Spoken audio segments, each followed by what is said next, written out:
Gurubhyo Namaha.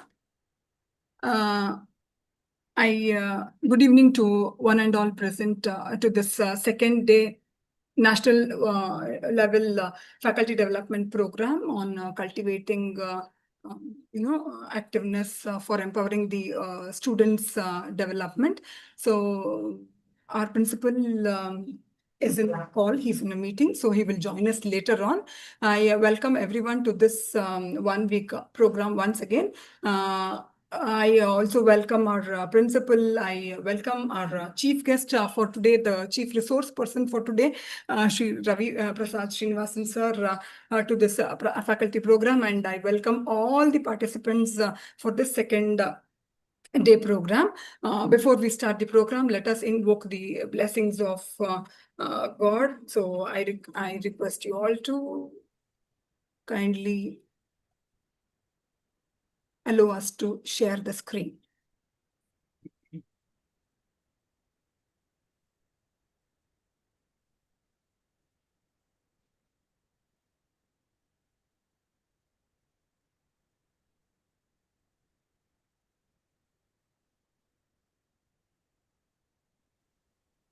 Now, after invoking the blessings of God, I request Ravi Prasad sir to take over the session. Over to you, Ravi Prasad sir.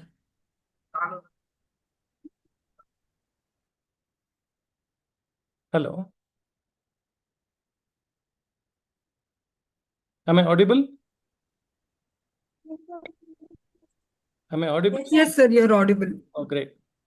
Yes, So sir, yes, sir. I'll just Audible. do a small introduction. Yeah. I'm sorry. Our today's resource person, Mr. Srinivasan Ravi Prasad, currently based in Bangalore, he brings over 40 years of diverse experience in academia, scientific instrumentation, and leadership. After completing his post-graduation in physics with special electronics in 1985, he began his career as a physics lecturer at a government college in Guntakal. Good evening to one and all present to this second day national. One second, I'll just mute everyone. Faculty development program on cultivating activeness for empowering the students. I'm sorry. In 1986, he transitioned into the scientific instrumentation industry, joining Lab India and later Blue Star Limited in 1988. Over nearly 3 decades at Blue Star, he specialized in high-end analytical instruments and imaging technologies, playing a pivotal role as a mentor.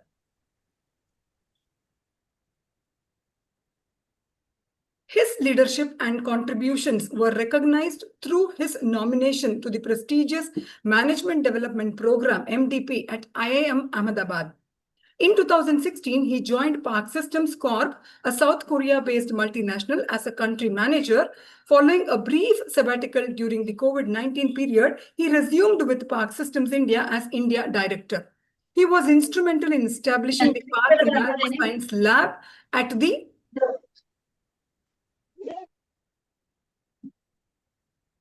Indian Institute of Science, IISc, Bangalore in 2018. Beyond his corporate responsibilities, Mr. Ravi Prasad serves as an honorary board member of the Central Research Instrumentation Facility, CRIF, at Sri Satya Sai Institute of Higher Learning.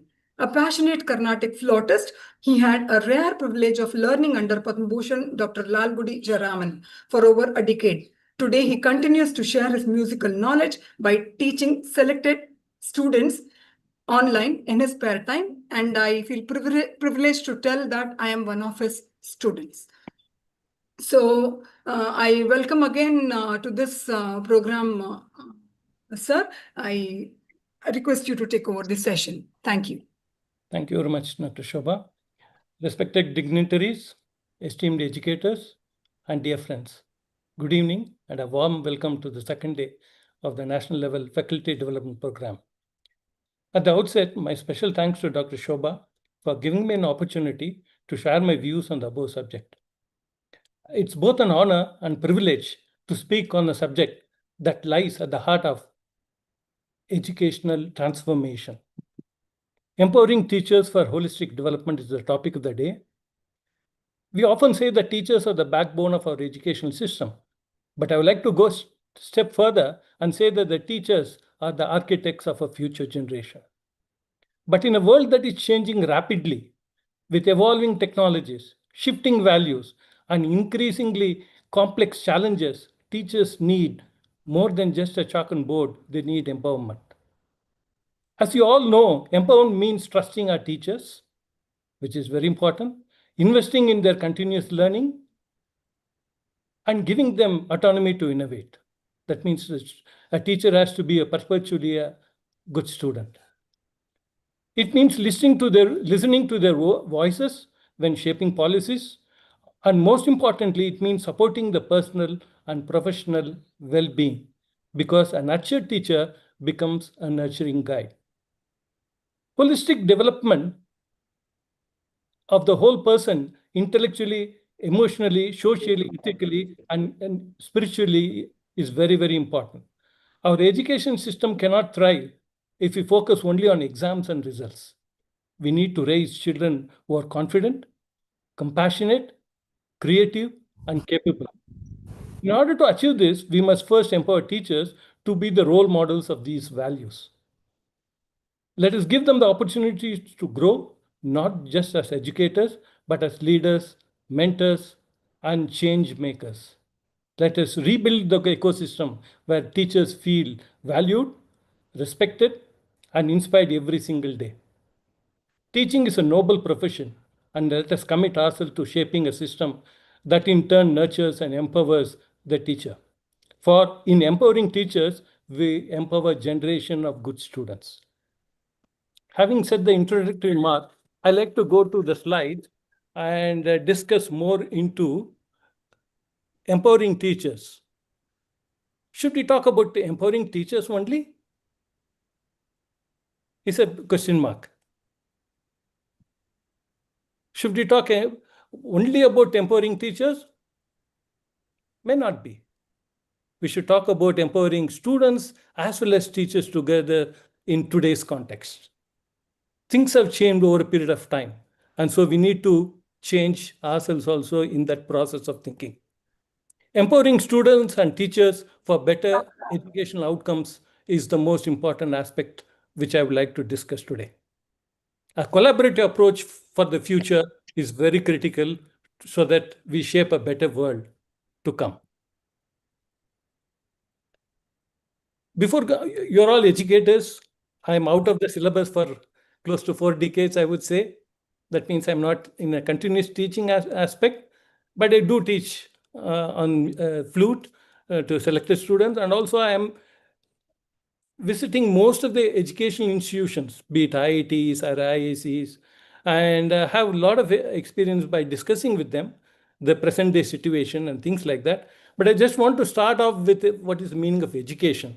You all know about it, but I just want to rekindle your thoughts about it. Education term has its origin from the Latin word educare, which means to elicit.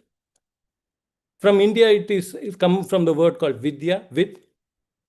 But it has two aspects which has to be understood. Like experience also has two aspects, the hard and the soft component. Like educare also has two aspects to bring out the latent talent from within, which is the moral and spiritual aspect of it, and also imparting technical and worldly knowledge. So both these supplement together, and it manifests as in the latent form as human value as educare. So this is very critical for us to understand the educare part of it so that we can move forward into cultivating, which is very, very important. End of education is nothing but character. Cultivation of right kind of knowledge, inward and outward move, is very, very important in an education. If we don't have the inward right kind of knowledge, we see the chaos today, what we see the chaos in most of the institutions and problems and things like that, day in and out we see in newspapers. This can be avoided provided we have the right kind of knowledge within as well as outside. The hallmark for education should lead to integrity, ethics, which is very critical, self-confidence, and finally, which should lead to the character. End of wisdom is not the education, but end of education is nothing but character. First, it should also foster the human values to coordinated thoughts, words, and deeds. Because without human values, we cannot coexist with each other, which is very, very important in today's context. Maintaining purity of speech, sight, maintaining purity of action, and honoring commitment is one of the major important hallmark in human values, which we should try to practice right from our education days.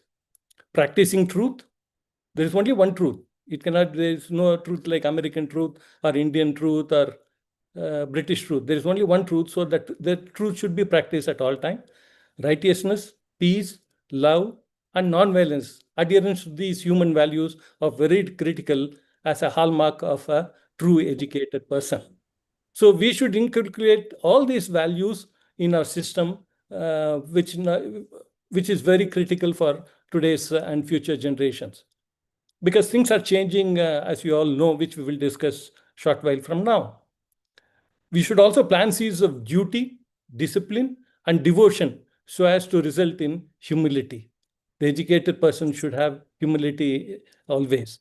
That means the duty, discipline, and devotion are very, very important. Whatever duty is assigned, we should be able to do much more than whatever we are assigned, and we should be disciplined. This is very, very important. The timely factor, we should not trip about it. We should plan about and doing it in a disciplined way. And devotion to the duty is very critical. And once we have all these things in, we should also be humble, and we should show humility to others. Having said that, I just want to share one more incident, in my at my home itself, I would say.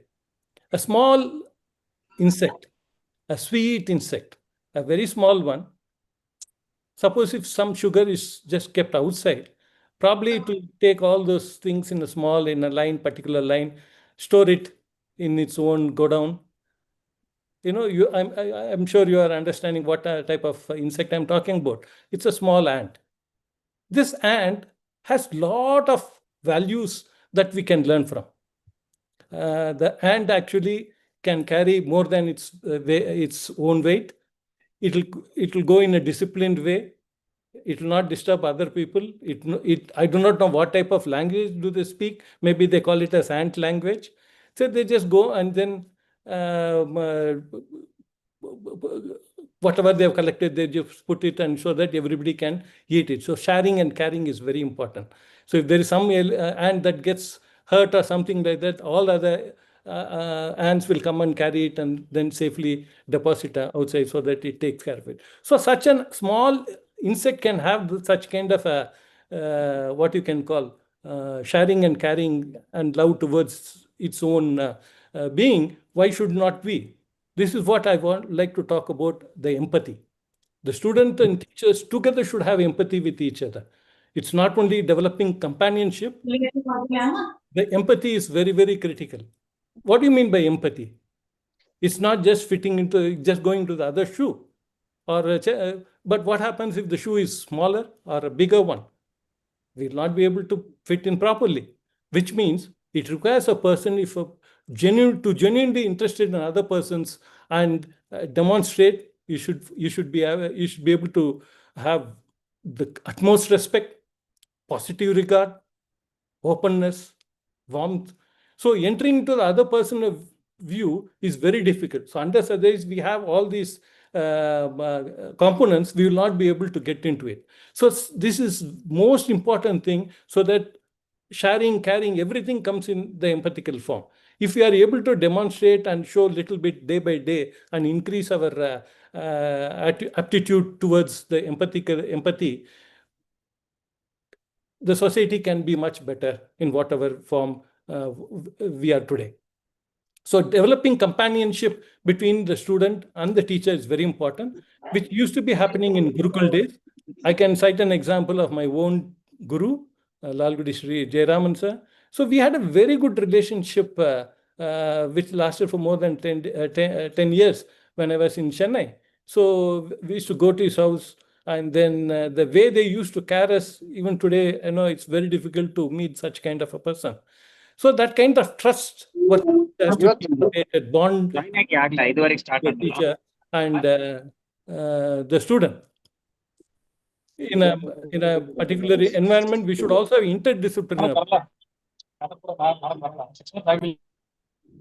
We should have interdisciplinary approach to understand others' perspectives so that we can be very, very cordial to other people. That's very important as well. Education, we should do it for not only to meet the requirements of society for today, also it should meet the requirements of future. So this is very critical, because whenever we talk about education, we are not talking about not only today's, but also the future generations to come, because things are going to change in much faster way. Students also must cultivate gratitude, compassion and tolerance towards their peers, as well as gratitude towards the teacher. In fact, I would like to cite an example here. Like I studied my master's in physics in Trichy National College in Tamil Nadu. So there, actually, I admire a professor, Professor Subesan by name, I still remember. He used to sign as RS. As a gratitude to him, so since I learned physics from him, I became passionate about physics, which I am in this line again for close to 4 decades. I sign like RS, the way he used to sign in his register. Even today, for 30 years in Blue Star, I used to sign like that. So that's the kind of remembrance I do have. So each and every person will have some kind of a teacher who will always be their role model. If every teacher can become like that to a student, then things could always change. So that kind of gratitude towards teachers will always be a natural part of our being. So we talked about teachers' empowerment. Yes. So the positive environment is required to foster better classroom, good relationship, fostering trust and mutual trust, respect between the students is very critical to have a good relationship. Maybe they should. Hello? Yeah. And we should adapt and innovate for diverse needs of students, because every student is not, we'll say, uniform. There'll be heterogeneous, in a heterogeneous society, we'll have different diverse needs for students, the kinds of students. So we should be able to adapt and innovate the requirement as required. We should be facilitators than deliver information just on a PPT or a chalkboard. Just information may not be. We should be facilitators. We should be guide for them. We should have sharing and caring experience with empathy. And we should also look into their professional growth so that we also grow, the teachers also grow, and we should have continuous strategy for that particular environment. Coming to the student empowerment, say unless otherwise we empower the students, the teachers themselves cannot be empowered. It should coexist both together. This is my opinion. If students are empowered, because in today's context, that's very, very critical. Because the students, if they're empowered, they will do much better, and they will be a good companion to the teachers as well. When we empower students, they will have more motivation. The critical thinking will be much better. The problem solving ability will be better, and decision making. This is very, very important. Once they make a decision by analyzing the problem with positive and negative one, they'll be able to do much better. So that's the advantage of what you can call facilitating those issues. Participation in a class and contributing to learning experience is also very, very important. And empowering students helps in ownership in learning. Once the students are able to own the subject, they'll be able to perform and do much better than what they are doing today. It builds them, gives them confidence, and also becomes independent learners and leaders. So empowering student is a very important aspect in today's educational system. For holistic development, yesterday also, Dr. A couple of faculty. They spoke very well on this particular subject. Holistic approach is very important for stress release, as well as also what I would call them, to engage themselves apart from their educational activities, which can help them in their day-to-day educational teaching. Like probably they can get into arts, music, physical activities. These things should be inculcated not only for students, but also the teachers also should play a major role in integrating arts and music in a particular environment. That's very important so that they can have a better learning experience, and encouraging students to reflect on their learning and in its impact on others, providing opportunities for students to engage in real world problem and also in community service. Those days, NCC, NSS were part of our curriculum. Today also, I believe it is there, but not everybody are serious about it. Maybe that also can give them to have a better discipline and also engage in service. Fostering emotional intelligence and social skills through activities. Sorry. Yeah. And also we should have conflict resolution exercises, which helps them to resolve issues when there is a conflict in a given situation when they grow up. Creating a classroom environment that is inclusive and respectful for the students is very, very also important for a holistic approach. For a holistic approach, physical activities are very important, like learning, playing any sports, games, walking, which are running, practicing yoga, meditation for peace and good health. Actually, it helps. Today, India is a leader in international in yoga, and we have been propagating yoga. And actually, many people have been benefited.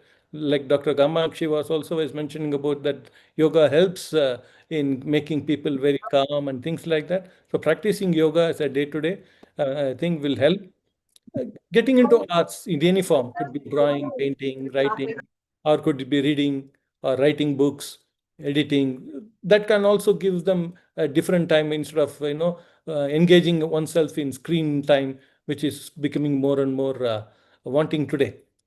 Listening, learning, playing new musical instruments, singing, dancing, all these things can also help, is a kind of part of a holistic approach.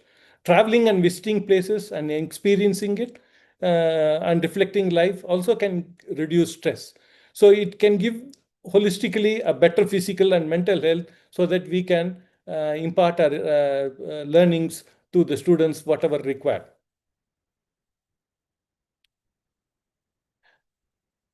It's also important to study about the modern and earlier traditional approaches and blending of the same. Like yesterday, somebody was explaining about that.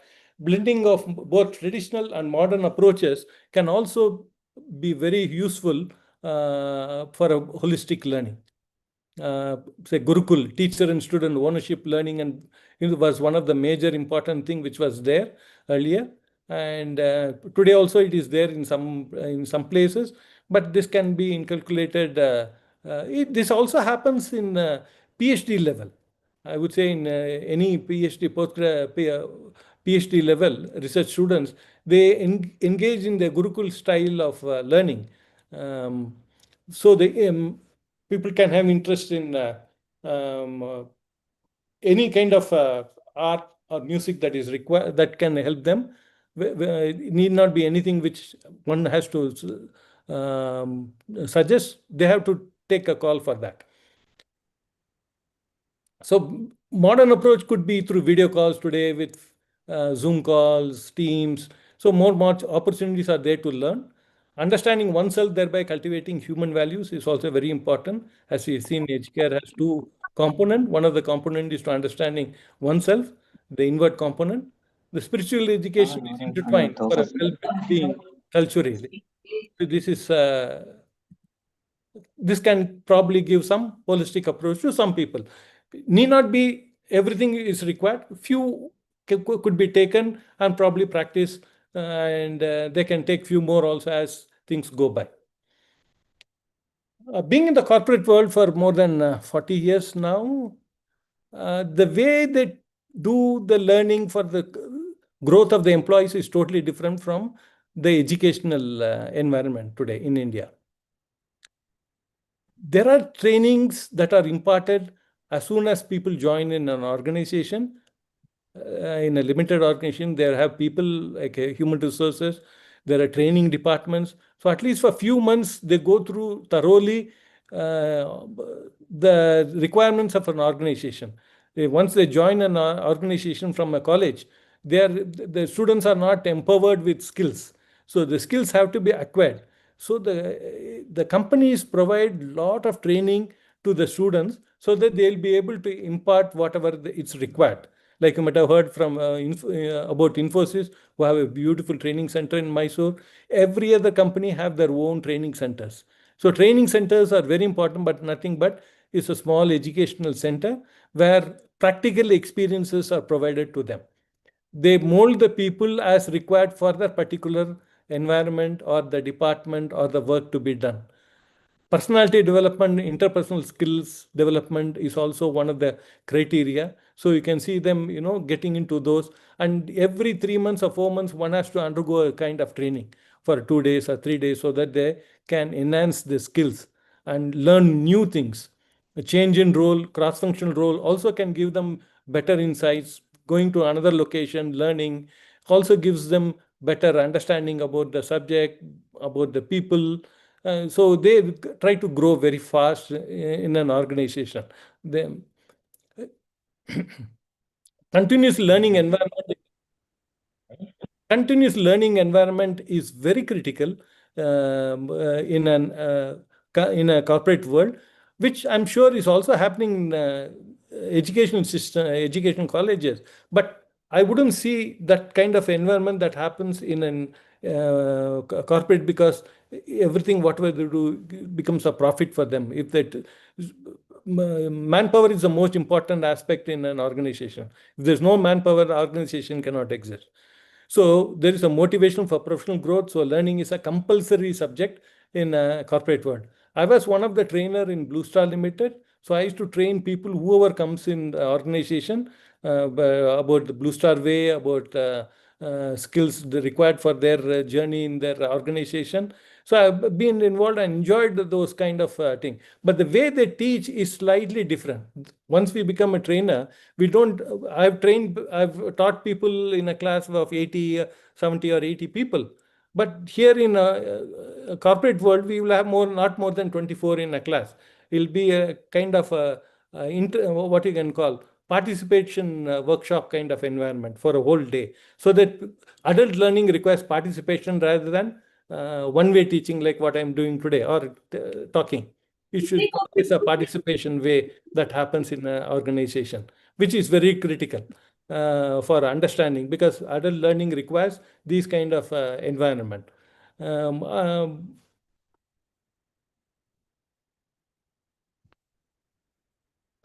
Coming to the corporate world, the teaching also happens in the form of groups. Once, suppose if there are 24 people, there is at least there are about four groups are created of six or whatever. So each group is given a competing ideas, and then they interact with themselves and come out with the best of it. This is one of the major things which happens in a corporate world for better interaction and communication learning process. And but thereby the trainer also learns a lot from the students. That's about the corporate world. Coming to the Western countries, the teaching methodology in India, also abroad, is slightly different. Maybe in IIT, IICs, or IIMs, things are slightly different and they match the Western world. But whereas in other institutions, I'm not sure how it is done, but it's totally different when it comes to learning aspects in undergraduate students who undertake BTech or whatever in US, or a postgraduate MS in US, or PhD in India as well as abroad. For example, I was interacting with, I've been going to US since 1889 onwards. So I've been interacting, the 2 week training there is equivalent to 2 months of training in India. That's my personal feeling. So the kind of education they impart in a 2 week cannot be done in India because we do not have that culture to do that, or the student cannot grasp it. But whereas when our students go to US, they're able to cope up and do much better. Probably Sundar Pichai, who was in IIT Kharagpur, he is doing very well in US. Probably he can build one IIT every year. That's the kind of salary he gets it. So the kind of education that is prevalent in abroad is totally different. For example, the first thing what they do is the students who come there have equal footing on language. Language proficiency is the most important thing, so that they can have a better critical thinking and also reasoning skills, develop reasoning skills. Once the language proficiency, what they call as TOEFL, if everybody will have to adhere to a particular set of standard so that they get that language proficiency. If language proficiency is good in whatever language student, they'll be able to think better, analyze better. This is one of the things which I thought I should share. So the first, in India also, we can probably have a language proficiency skill development for 2 weeks or 3 weeks, so that they all come into the same standard. Once they come to the same standard, then probably imparting knowledge to them, giving ideas will help. The second thing what they do is, in a college, they just give concepts. Conceptual thinking happens. They just say, for example, decision making is one of the parameter. So they just write on the board and say, okay, or in the computer, whatever, decision making. Now, they don't have any slides over there. They just discuss. And then they form groups, and then they give papers, and then probably tell them, you discuss among your students, come back and tomorrow give a small presentation, what you learned about decision making, what do you think about it? So people just study about it, discuss among themselves, come in a group, and then come back and they give the findings. I'm just giving an example. Analyzing which is plus, then probably the teacher will say, okay, what you all done is correct, beautiful, but the correct methodology could be this way. He will not say this is the way. This is one of the way. He will say, you write the positive things, you do the negative things, weigh, and then come out with the decision making process, whichever gives you the mark, higher mark, maybe you can think of it. When you make a decision, the decision could be right or it could be wrong. If it is wrong, don't worry. Take another decision so that you can correct yourself. Making mistake is or making error is a human thing. So they allow us to make mistake and think and move forward. So this is one of the example which I would like to say. Similarly, any subject for that matter, the concept is taught for about 15-20 minutes. The students are allowed to go outside, and then they probably can be in the library, discuss among themselves, do whatever they require. But next day, whatever time frame they give, there will be an assessment on their whatever they have learned. And so the reason why they do it properly also is because finally they focus on jobs. Because if they don't get into their grading, they will not be able to get jobs. So they will make them realize that learning is very important and we need to do that. So this is one particular thing which happens in Western countries, which helps students to learn much more.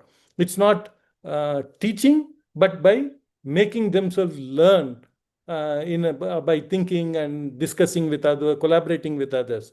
This happens in graduate and more so in postgraduate. Even if books are given, the question papers will be there. People can see the computers or books and write, but if they're not prepared, they cannot write those answer papers also, because the questions will be in such a way, it will be very difficult or intriguing to them to search those things in few hours time. So they themselves have to read in the library, digital or actual library, and skill themselves so that they can write the exam. This is very, very important. That's the difference between what Western countries do and what we do. We go by rote, or we just by heart everything and try to write papers and pages and things like that. But their critical thinking, Though we have the books by side of us, we'll not be able to answer unless we read the book thoroughly or understand them. That's the kind of education. That's why they're able to give us these kind of gadgets, iPhones, or come out with AI, new tools. Maybe our people are doing it, but still the development happens there. We are just using services in IT here, but actual software development happens over there because the way they teach the postgraduate students are totally different. The PhD level, we don't have to ask. They come out with a problem, they discuss with the guide for an hour or two in a week, and then they will have to work practically lab-oriented ones. Or if it is theoretical, they have to do theoretical one, and then come out with some solution. They have to write papers. So they work very hard, but they make them work very hard. For all these things, language proficiency is very important because when they say something, the students are able to understand things. They go through the books, the digital ones, and then they analyze, discuss, and come out with solutions. So even the leadership, even in IM management or in Harvard University, they do the similar kind of training. It's basically facilitating rather than teaching. So empowering the student is very, very important to empower the teacher. The teachers have to be much more skillful than the student because everything is open there. We can refer anything.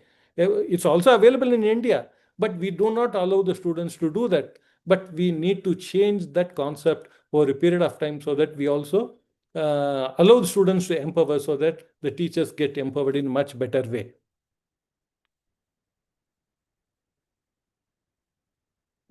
I can answer questions on this particular thing during the question answer session. And AI is has come in, and people feel it's a disruptive technology for teaching. I'm sure everybody would agree with me on that, right? Having said that, is AI required or not? The answer is it is required and it will be there and we cannot abolish it. Having said that, again, if AI is going to be along with us, with the students, with the teachers, if teachers do not adapt to the new technology, students will adapt to that and then things will change drastically. It's a disruptive technology. This can threaten the existence of they say it's a software engineer, it can write the codes. I would even say one step further, it disrupts the teachers' existence also, whether teachers are required or not, because everything is available online. The people can collaborate. Are exams required or not? These are all the questions that are going through in today's, what you can call, in a classroom environment or the teacher's environment, because AI is going to disrupt the entire teaching technology itself. There could be a robot which can probably tell about everything, and they can zoom everywhere, whichever colleges, so that the teacher's requirement will be minimized. So in order to avoid that, the teachers also have to. This is the same throughout the world, but what are they doing there? They adapt to the new technology, come out with new assessment technology, assessment to the student, so that and guide them properly, so that. And finally, it was discovered by the students who were taught in those universities. The Facebook has come from, in US, whatever, the social media platforms, everything has come in from US. And so the teachers go one step further to enhance their learning and make better technologies, better thing for the usage of men. So we cannot say that we do not require AI, smart technology. This will be there. There will be distractions, but how do we minimize that? These things have to be told to students, and once we give collaborative experiences to the student, they will come out with newer technology so that they will remember the teachers forever.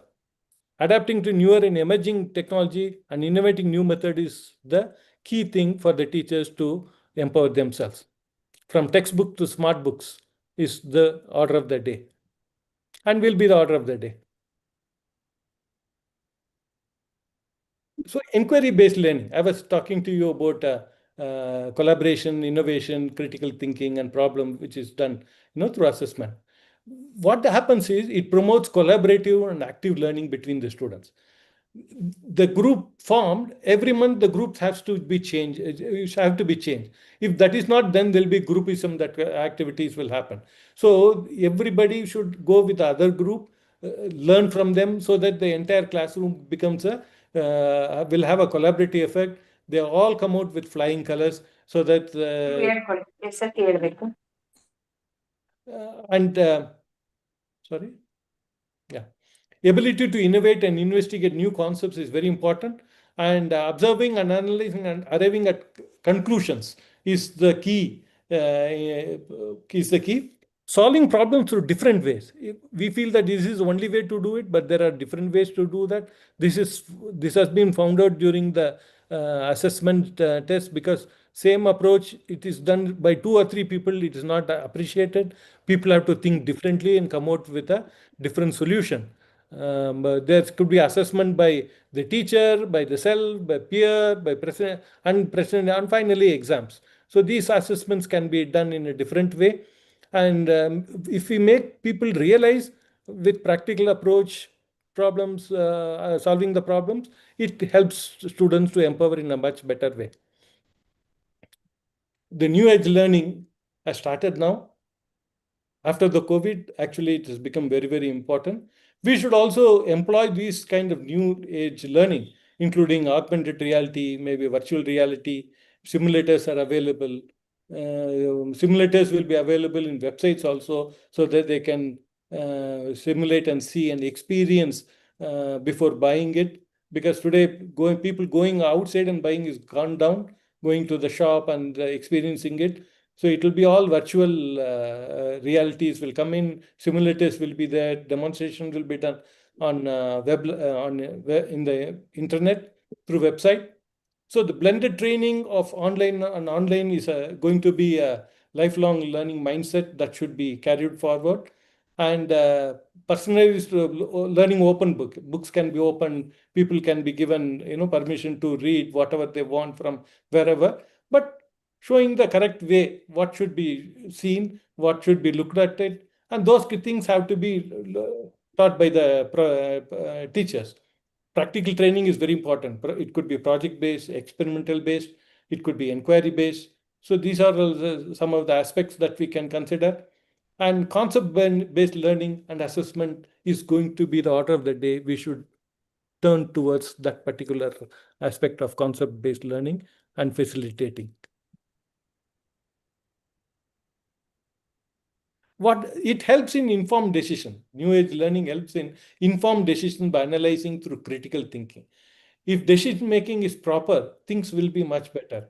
This will help them to go inward as well as looking at outward to get a better educate. This is a very important thing.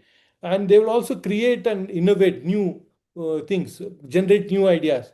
That's how all these new things have come up. Because of new ideas. If you see people abroad, it could be South Korea, it could be Germany, it could be US or Europe. They come out with new ideas, new technologies. It's always a challenge to overcome. I heard about Sony, where third floor will be doing one research and fourth floor will be competing to kill that particular idea and come out with something new. So it goes up to 10th floor. So they're ready for the product, new launches for about 10 years. They know what we should come in. So that's the kind of competitive R&D that goes through in any company. So working and with teams and learning to accept others' point of view is also very, very important. And that helps in sharing and caring. Communicating clearly and effectively is also a very, very important aspect in our learning process. And facilitating online collaboration regardless of location. This is going to be the order of the day. A person from here can probably have a collaboration with somebody in US or Japan or Korea or Europe, and probably collaborate and come out with great ideas. So student success is equal to teacher success. So it's not only the student success. If student succeeds, then the teacher also succeeds, which means empowering the teachers. Setting smart goals, specific, measurable, achievable, relevant, and timely. Setting smart goals is very important for student. Fostering growth in mindset, because they have to, when they enter into the class, in US and other place, what I've seen is they have been told that yes, you have come here for 2 years. After 2 years, it's your decision to be in a very good corporate environment, or you need to you decide where you want to be. So they make them, kind of a fear factor gets into their mind, and there is a competitive spirit everywhere. So they try to have a growth mindset, motivated mindset, so that everybody does very well in a class. And there are also international pressure from all over the world. People come and study, and then proactive support to the students is very important. Collaboration with the student is very important, and giving the guidance. Encouraging career readiness is very important, and also providing them holistic approach, which is the key success factor for academic and personality development. Once they develop their relationship with the teacher will always be there for lifelong. And teacher success is also equal to student success. Deep subject knowledge, continuous learning. A teacher is always an active student. If a teacher stops learning, that means they will not be able to impart knowledge. Uh, Assuming that they, yeah, I have experience in this 10 or 15 years, but that doesn't help. I was just listening to recently one concert wherein 81-year-old person was playing on the ghatam, Vinay Karam by name. And probably when the musician approached him, he asked him what were you planning. He was saying, I'm planning for the concert to which should I play. He would have played about hundreds and thousands of concerts, but still he plans for it, he prepares for it. This is a very important aspect which I learned recently, that whenever we have to do anything, we have to prepare ourselves before entering into this arena. So this is being an active student always helps. Effective communication and innovative method, I'm repeating that again, to explain complex situations, very, very important. Again, language proficiency comes in here. Decision making is very critical for experimental new approaches, techniques. We may fail, but still we can make one more decision to make it perfect. So that is very important. Ethical conduct and adhering to professional standards with integrity is very important for teacher success. If that is there, then they can fly high. I don't want to tell the converse. Flexibility and problem-solving ability and creating positive environment, so which is very critical for empowering students as well as the teachers. The fair and effective evaluation and managing workload and stress management is also an important factor, because whatever happens at home front cannot be taken at office, or vice versa. So the stress management is very important. The holistic approach can help. Supportive leadership, mentorship, and also holistic practice for mental well-being is very, very important for the teachers to continue the work, because teachers are always teachers, and the kind of respect they get, not any other profession can get. Student also has a role to play. He has to actively participate, interactive, and which keeps them motivated. Deeper understanding and more profound comprehension of concepts are very important. Personalized pathways with enhanced solving skill. Everybody cannot be the same. So once they have the education, they'll go in a different pathway. But once they have the ability to solve the problem, make decision making, critical thinking, it helps them to grow much better way. We should encourage them to think out of box. Lateral thinking is order of the day in corporate world. So the same thing can also be incorporated here. Blended models also will help. And also ensuring all students have equal opportunities to participate. This is which will help them to be better students. And teachers' role in new age learning experience includes being a facilitator, mentor, co-learner, and providing guidance. Teachers to learn new skills, technology, adapting to new curriculum, development of new assessment method with even greater AI integration. AI has been brought out by men, by human. So we are much more capable than AI. So we can do better assessment, because I believe the AI also can do assessment tests. and give marks. But we should go much further and find different tools or different methods to assess students. Managing screen time and digital well-being and addressing negative impact also should be discussed with the students. Competency-based education rather is important. Competency-based. Empathy and emphasis on human-centric value approach gives them a better idea and to get through the latest issues of the student teachers problem. The teachers should be ahead of the Gen Z. So we should support struggling students who are not to that mark because they're also important for nation building, shouldn't go into criminal aspects. Group presentation, changing dynamics of group every month, discipline, equality, merit consideration to motivate team spirit. Role model with excellent behavior is what is required by a teacher. If that is there, probably the students will always be earning to listen, learn from them. So why teachers? Questions to ponder. So good students will always study and go, but the teachers have to support struggling students so that they're good for national building. Value-based education, importance of value-based education should be taught. And teachers as a calling, they should, as a profession, not as a job, but as a passion for the society, for the nation, for the good of the nation has to be done. So teachers are very important, and empowering individuals, empowering teachers is also very important. We should cultivate students' intellect, foster future leaders, promote societal values. So empowering individuals by providing education and support is very important. Which of these resonates most what you're looking for? But the teachers are very critical. They're architects of future, as I told you in the beginning. They shape the future of the nation. Nurturing minds, ignite curiosities, encourage critical thinking, and inspiring a lifelong love of learning. Developing essential skills needed to thrive in a constantly evolving world. Beyond academics, teachers help mold the character of young people, instilling values, empathy, fostering responsible citizens. So teachers are essential to the future of a nation and its progress. Teachers are the ones who establish the very foundation for what a country will become. So I'll close with a thought by Dr. Abdul Kalam. Teaching is a noble profession that shapes the character, caliber, and future individuals. Thank you for your kind attention. Any questions, please?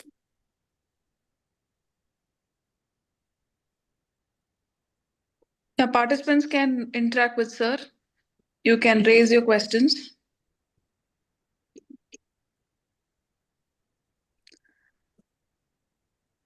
Or you can also leave your question in the chat box.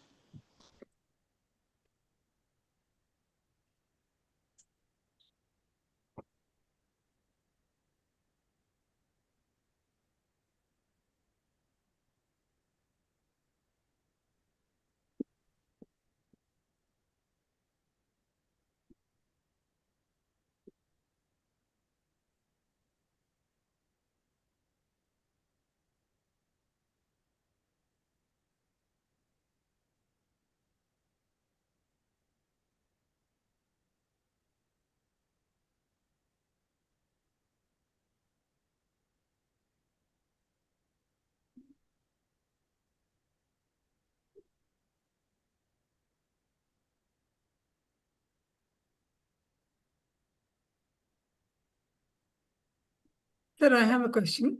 Mm-hmm.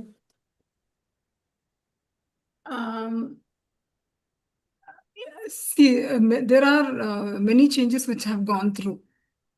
Now, can you tell me, the dress etiquettes of a teacher? So is it required for a teacher to be, conscious about the dresses they wear, It depends upon the country and place and things like that. But I would like to share my experience, which I carry on today. When I joined as a teacher, I had a rare privilege of teaching to the school teachers, the electronic subject in Guntakil. Nobody knew about it. 30 teachers were there. They were nominated. For 3 months, I was teaching them electronics, so they can teach. When I was doing that, my HOD told me I was wearing half shirt and pant like I was in a college. He said there is no difference between a student. When I was going to student also, there was intermediate class as well as degree class. There is, probably I was younger at the time, maybe after college. He said there's no difference between you and a student. So you should probably wear a full shirt and tuck-in pants and things like that, so that you can look like at least like a lecturer. So that gave me a thought process. Oh, that could definitely help. So from that day onwards, I inculcate the habit of wearing a full shirt and wherever I go outside. So that gave me a kind of, that became me. Like like when I see my guru, Lalgudi sir, he used to have a particular makeup element. If you see any artist, I can correlate with musicians like MS Subbulakshmi. We can see them, yes, when we see, we can identify them. Or we can see today's politicians also do the same thing. They have their own mannerisms. So it's good to be much better dressed ethically, ethnically, in an environment which will definitely help a lot. Instead of students passing comments and things like that, it will definitely help. Yes, that's my opinion. Thank you, sir. Anybody else has any queries or questions? You may please ask, or you may please share your views. Ma'am, the questions are posted in the chat box. Dr. Harish has a question. Can somebody? Sir, can I read out the question for you, Yeah, sir? please. As teachers, how to stay ahead of Gen Z students? Yes, that's a very good question. Answer. So they have to adapt to new technologies to keep themselves current and relevant. What are the new technologies that come up? We should be in close contact, what is coming up in future, and what could come up. So the research could help in getting, okay, in 10 years down the line, these things could come up. Should we cope up to that? And for example, AI is going to be the order of the day. AI can give us anything and everything, whatever required.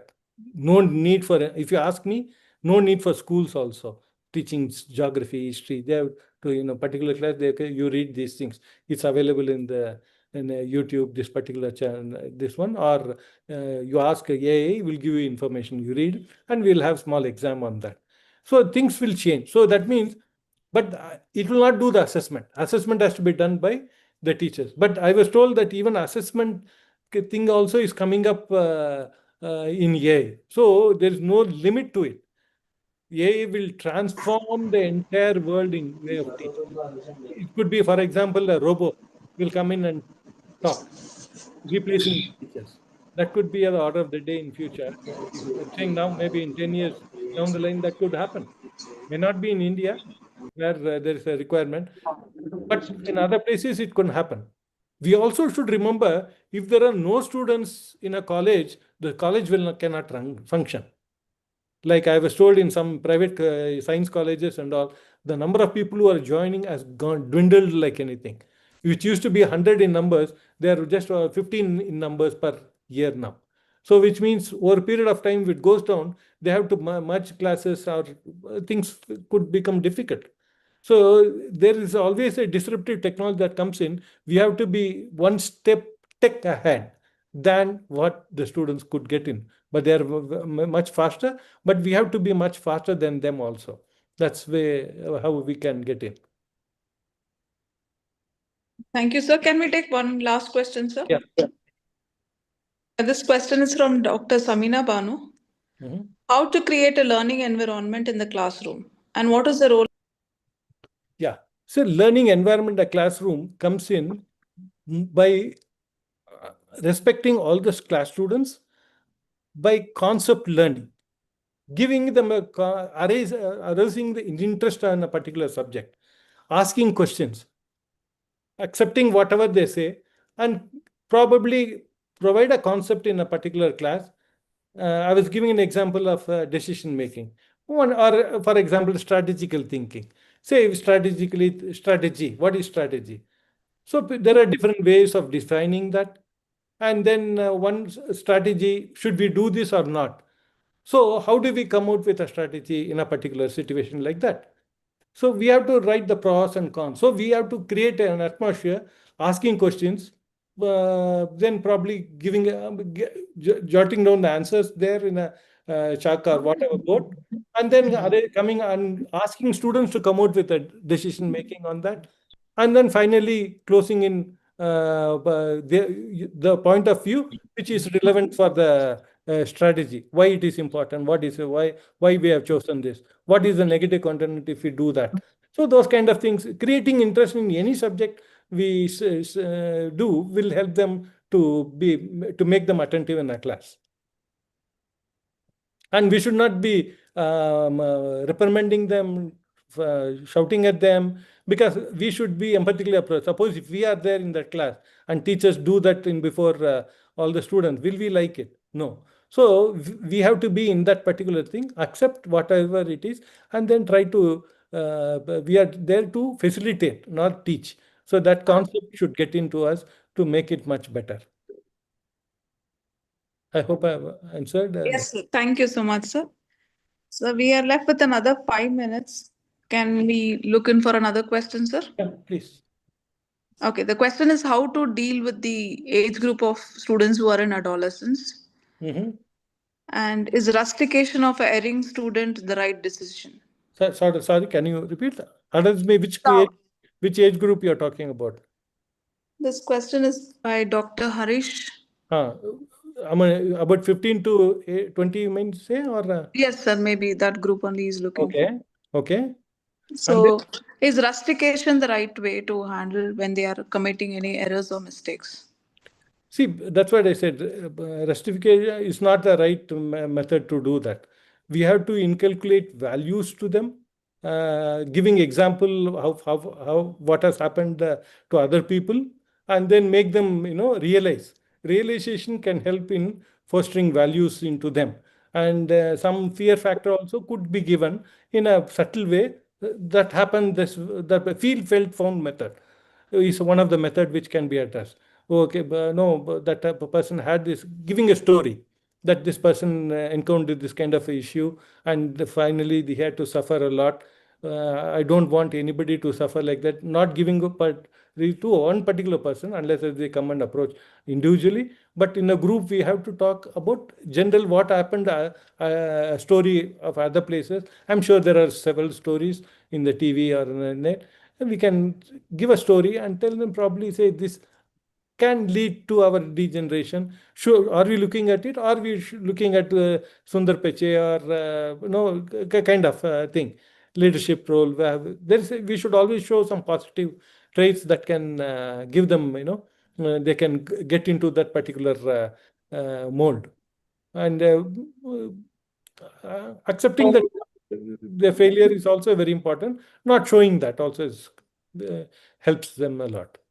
That's my opinion. Thank you so much, sir. There's one question, Dr. Shilakshmi. Yes, ma'am. Please go Many ahead. teachers are not dynamic. They don't adjust themselves with the changing educational environment. Even they're not comfortable with laptop. So what do you feel? Pardon. Sorry, can you?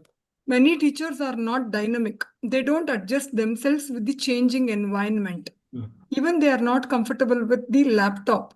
So what are your suggestions? It's just a mindset. I mean, they should be told, if they don't get into it, their work environment will be impacted, and nobody will be accepting it. Growth aspects will go down.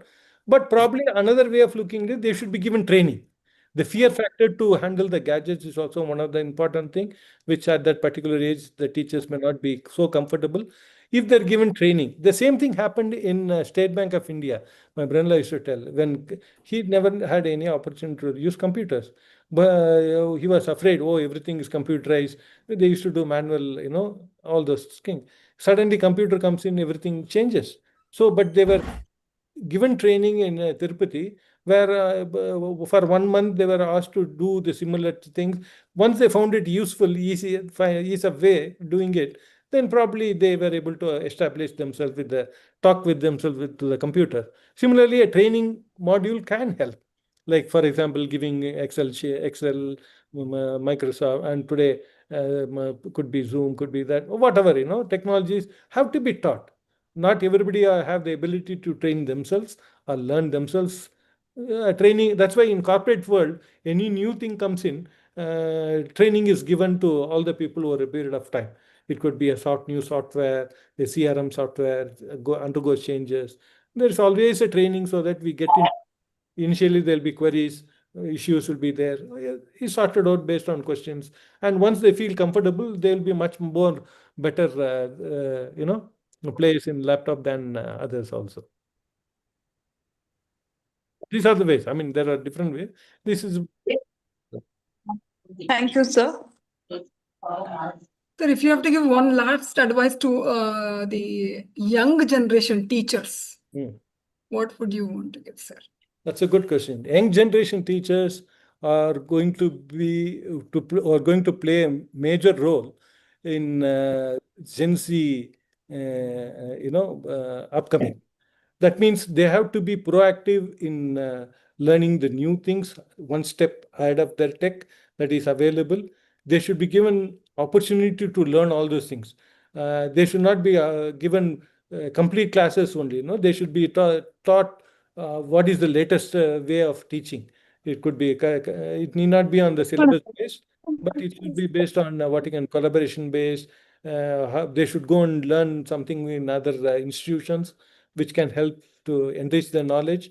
They should read what other places they are doing it, and they should try to inculcate newer way of modern way of teaching.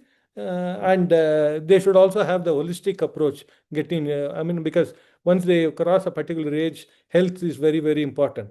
So they should get into sports, music, listening to music also can help, yoga, practicing. All these things, they should have their own self-development.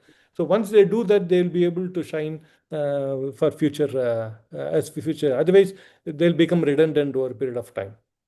With AI coming in, I see that young generation, if they do not change, things will change for themselves. I'm not warning, but I could foresee, what is because the disruption technology has come in everywhere. Yes, sir. Name it anywhere, it has come in. We have to accept it. We cannot say, no, we don't need it. A period of time, it will always take over. We cannot say we still need steam engine. Electric engines and Vande Bharat of the trains have come in. Some methods are important, but we should also inculcate and adapt to newer technologies as we go along. Warning is the right word, sir. We have to take it as a warning. Yeah, it is. I'm able to foresee it's a kind of warning. It is happening in other parts of the world. Since our population is high, it's just going on. But in other countries, what I see is if the institution is not getting more than 15 or 20 students in a class of 60, the institution will face closure. We have seen that in science colleges many of them are facing closures. We have seen theaters are getting closed. They become Kalyana Mandapams, right? It's a disruptive technology. Even TVs are getting changed. Nobody's looking to TVs also today. Things are changing. So the disruptive technology will also come into the teachers' thing. Or like a Tally came in, the importance of CA gone. It can do the balance sheet in a matter of seconds rather than days or weeks by. Yeah. So, Seconds. pardon? Can do it in seconds. You just feed the data, your tax is calculated. Yeah. So so everywhere there is a disruptive, and I foresee the teaching line also will have this kind of issue. They have to adapt quickly. The NEP has come in, that gives holistic thing part of it, but the AI will take over the entire thing. We cannot stop it. We cannot stop it. Believe me. It will take over. It has everything in its ability to change the world education. Education has to change. System has to change. If we don't change, AI will change all of us. I could foresee that happening in a decade's time. It's much happening faster in other places. Maybe in 10 years, because we have a big population. So we still have a lot of colleges and things like that in place. But I don't foresee that will continue over a period of time. Yes, sir. Thank you for that note, sir.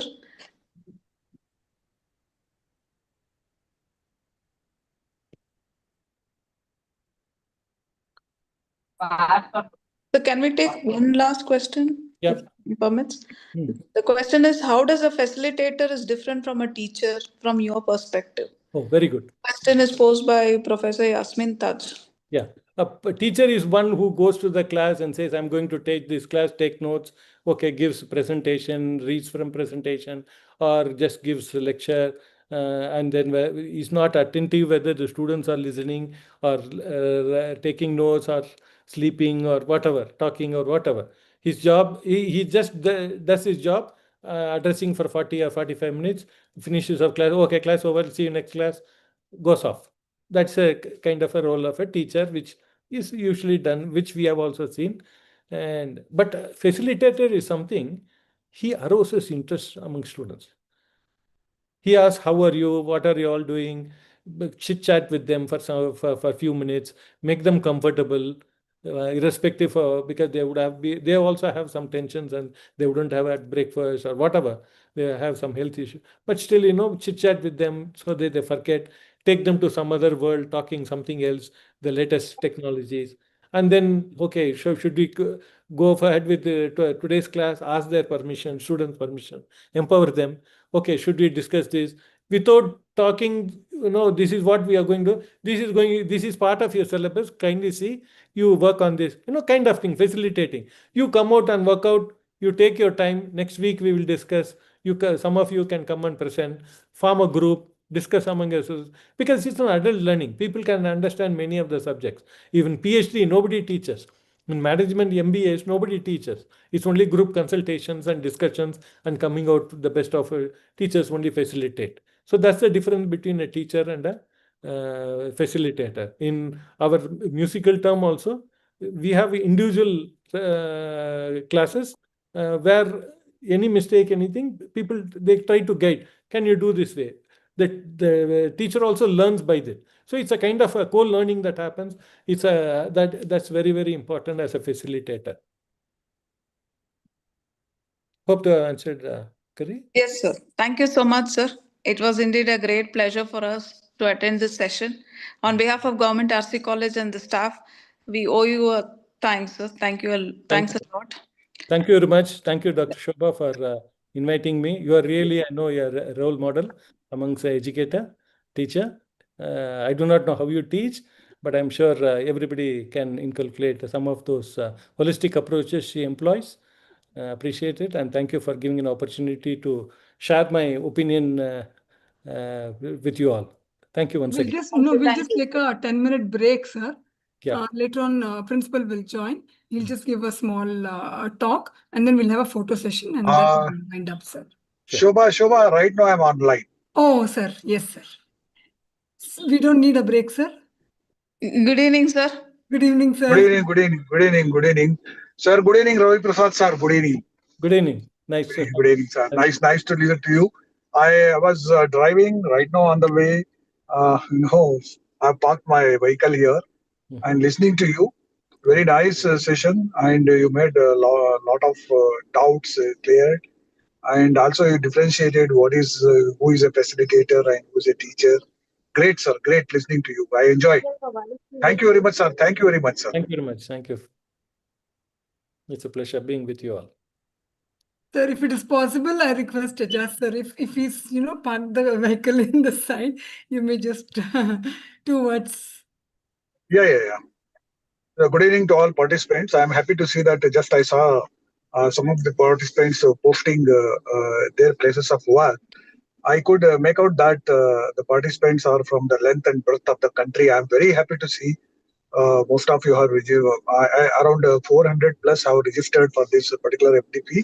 That is what you have told to me yesterday. In fact, I wanted to address you people, but I couldn't because 2 of my colleagues were retiring yesterday, and the retiring program, that superannuation program, went very much late into the night, something like 10 o'clock. I could go back home. So I could not address. I'm happy to see that and also congratulate IQAC team for having chosen this 7 days or 1 week's program on empowering the students by empowering the teachers. So nowadays we see a lot of changes in the mindset and behavior of the students and learning ways of the students also. Ours is a very big college, and I think all that would have been informed to you during inaugurative session.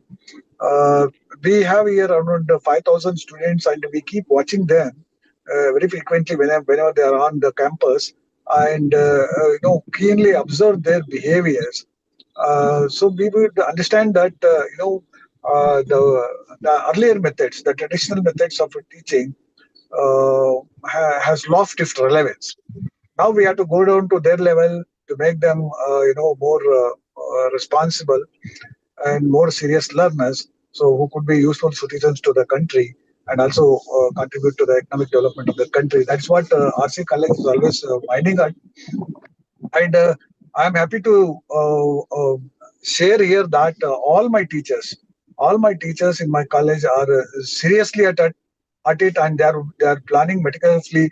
And this RC College has a history of continuously engaging into and organizing this kind of programs. We had a history of doing as many as programs during COVID time also, which had definitely benefited both the students as well as the tutors and educators. Uh, Now, this particular topic, in fact, I wanted to join from yesterday only, but I couldn't because a teacher does not stop learning at any point of time. He is a serious student till his life. So each one of us have to update ourselves and reach out to the expectations of the students because the industry demands a lot of things from them, and the demand are evolving and demands are changing. They are not constant. So we need to train them as per their requirements, as per the requirement of the industry, as well as the requirements that build a better and happy society. Just not focusing on what if to be given to the students in the form of content which is very much restricted to the scope of examination. We should go beyond that. So if each one of us start accepting that responsibility, I think there will be a great change in the country, and we could see that now what has been perceived as 5 trillion economy, which could be multiple of it. So I congratulate all of you for taking out the time and joining these sessions.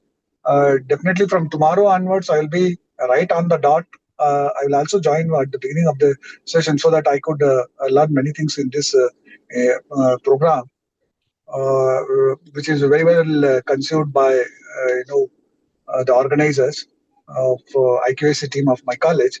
I congratulate each member of this team, and also this. I thank profusely the previous speakers on yesterday and today, Dr. Shiv Prasad sir. Thank you very much, sir. I saw that you are from Guntakal, and Guntakal is very close by my native, and I'm on the border of your state, sir. I understand even Telugu. I would have loved to listen to you from you, something like in Telugu, had you conversated. Anyway, it was a good session. I enjoyed, sir, while driving also because Bangalore traffic is heavy. In fact, I was about to ram into some auto. I could not see the road. I was just seeing your screen. So, thank you very much, sir. Thank you. You impressed so much. Thank you very much, sir. Yeah, we'll meet sometime and discuss stuff. Sure, sir. Sure, sir. Thank you very much, sir. Thank you, sir. Shobha ma'am, now the break time is up to? Break ಬೇಡ ಅನ್ಸುತ್ತೆ. We'll have a photo session and then we'll give the attendance form. Okay. So I request everyone to switch on their videos so that Chandan sir, our technical advisor, will take a photo. Smile, please, everyone. Chandan sir, are you there?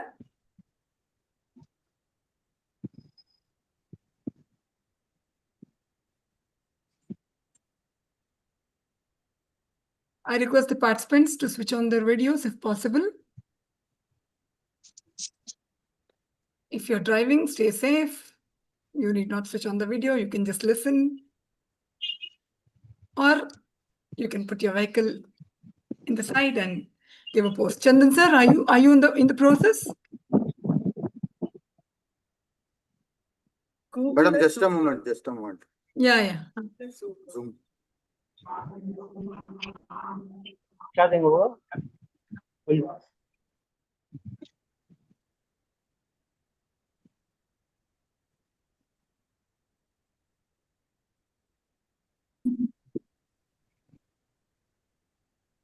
As soon as the photo session is over, I will be sharing you the attendance form for day 2 and give you 10 minutes time to fill. Until then, we will not end the meeting. So you fill the form and then we will end the meeting. Yes, Chandan sir, sorry to disturb you.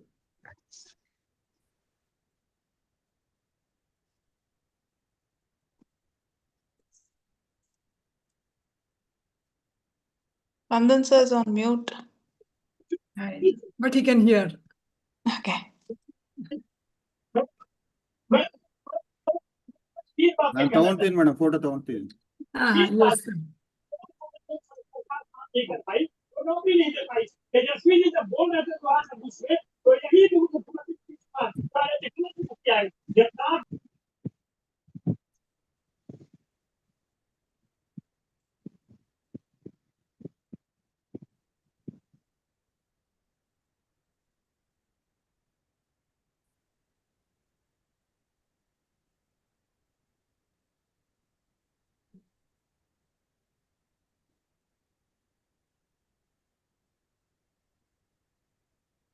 I will be sharing the attendance link in the chat box.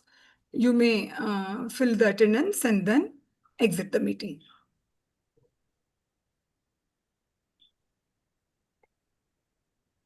Group photo is taken, ma'am. It's done. Yes, madam. Participants photo. Thank you, Chandan sir. Ma'am, you may give the vote of thanks.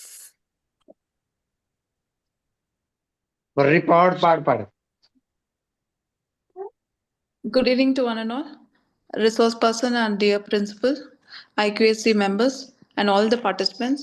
On behalf of Government RC College and IQAC cell and RC Counseling cell, I extend our sincere thanks to our resource person for sparing us for such long time. And sir gave us insight about the present trend and what is the future and how we as the teachers to be prepared ourselves for a holistic development of our student community. Thank you so much, sir. It was a fortune for us to hear from you, and you shared your real life experiences as well as your expertise in the field. Thank you, sir. I thank our principal for helping us to organize such event. In spite of his busy schedule, he joined us and he gave us inputs how to go about in organizing and inviting all the guests. Thank you, sir. I thank all our IQAC members and particularly the convener of IQAC committee, Dr. Shobha Ennis, for designing such programs both offline and online. Thank you, ma'am. I thank all the participants who have joined us and giving your active participation as well as suggestions, which is helping us to design more such programs. Thank you, one and all. Thank you so much, ma'am. Once again. Thank you, Dr. Shri Lakshmi, for Thank you, madam. supporting and being a backbone for our college and institution. Thank you. Thank you, madam. Thank you, madam. One second.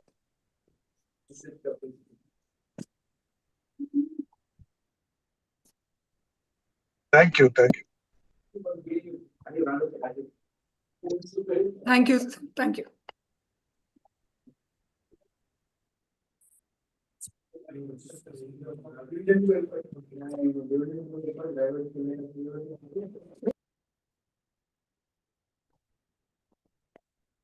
We've shared the attendance form in the chat box. You may fill it.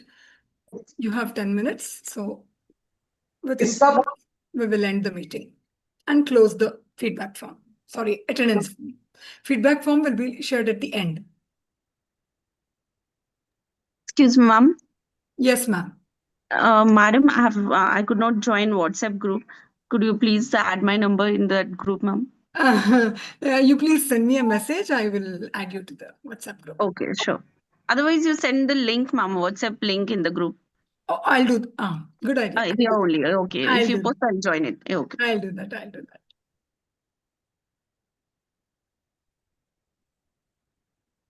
Have you registered, ma'am? Yes, ma'am. I have registered. Oh, you could not join the WhatsApp, is it? Yes, ma'am.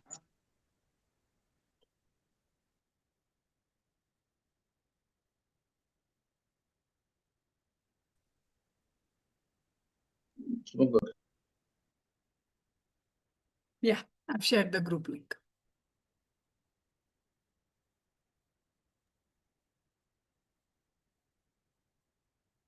Ma'am, session will continue. Okay. Thank Or you, break ma'am. is No, over? ma'am, it is over. Once you've given your attendance form, you can leave the meeting. I'm just online so that it becomes easy for you all to see the chat box and then fill the attendance. Yeah, that means 7 again. We are not having any session, right? No, it's over. Today it's over. Thank you, ma'am. Thank you very much. Yeah.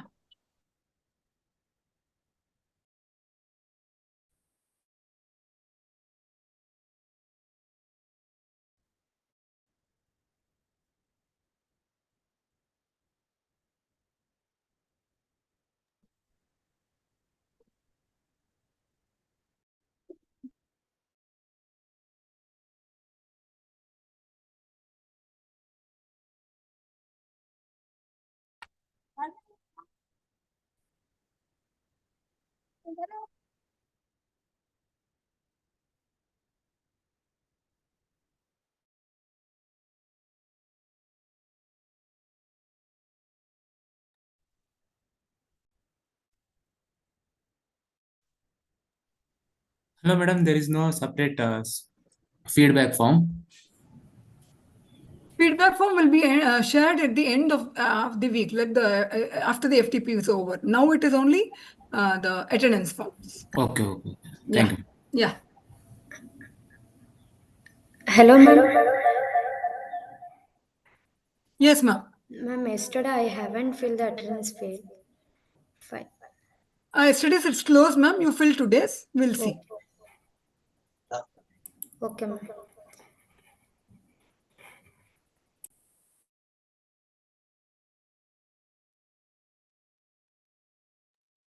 Madam, I have a doubt. Just you have said feedback will be shared after FDP. Yes, ma'am. I would like to ask you that what kind of feedback will be that, like questioning or test? What kind of it will be so we can prepare for it? Both, ma'am. It will be MCQs based on the sessions as mentioned in the brochure, and then the feedback on the resource persons. Okay. Okay. Yeah.